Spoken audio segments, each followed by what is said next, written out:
بسم الله الرحمن الرحيم.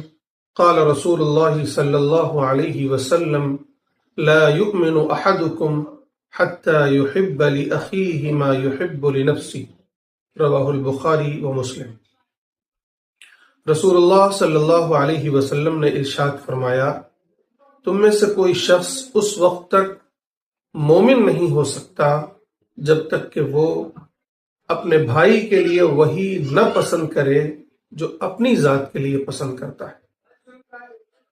رسول اللہ صلی اللہ علیہ وسلم نے اس روایت میں ایمان کی ایک علامت بیان فرمائی ہے۔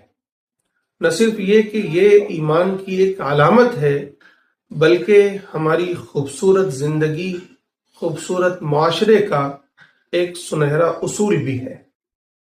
یعنی اگر ہر شخص یہ اصول طے کر لے اور اسے اپنا لے کہ میں اپنی ذات کے لیے جو کچھ پسند کرتا ہوں وہی اپنے بھائیوں کے لیے پسند کروں، تو آپ دیکھیں گے کہ ہمارا گھر، ہمارا سماج، ہمارا معاشرہ ایک خوبصورت معاشرہ بن سکتا ہے۔ یعنی انسان وہ جو اپنی ذات کے لیے پسند کرتا ہے وہی دوسروں کے لیے پسند کرے۔ مثلا ہم اور آپ یہ پسند کرتے ہیں کہ ہر انسان ہمارے ساتھ بھلائی کا معاملہ کرے، لیکن ہم یہ بھول جاتے ہیں کہ ہم اگر یہ چاہتے ہیں کہ لوگ ہمارے ساتھ بھلائی کریں تو ہم دوسروں کے ساتھ بھلائی کیوں نہیں کریں؟ اسی طرح ہم یہ چاہتے ہیں کہ ہر انسان ہم سے با اخلاق ہو، ہم بھی دوسروں کے ساتھ با اخلاق ہوں۔ ہم یہ چاہتے ہیں کہ لوگ ہماری عزت کریں، تو ہم دوسروں کی عزت کیوں نہیں کرتے؟ ہم یہ چاہتے ہیں کہ لوگ پیٹھ پیچھے ہماری برائی نہ کریں، تو وہی اصول ہمیں اور آپ کو دوسروں کے لیے اپنانا چاہیے کہ ہم بھی دوسروں کی پیٹھ پیچھے ان کی برائی نہ کریں۔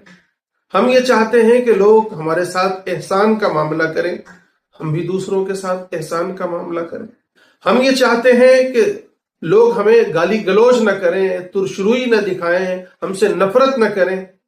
آخر ہم یہ کیوں نہیں کرتے کہ ہم بھی دوسروں سے نفرت نہ کریں، گالی گلوچ نہ کریں، انہیں برا بھلا نہ کہیں؟ آخر یہ کیوں نہیں کرتے؟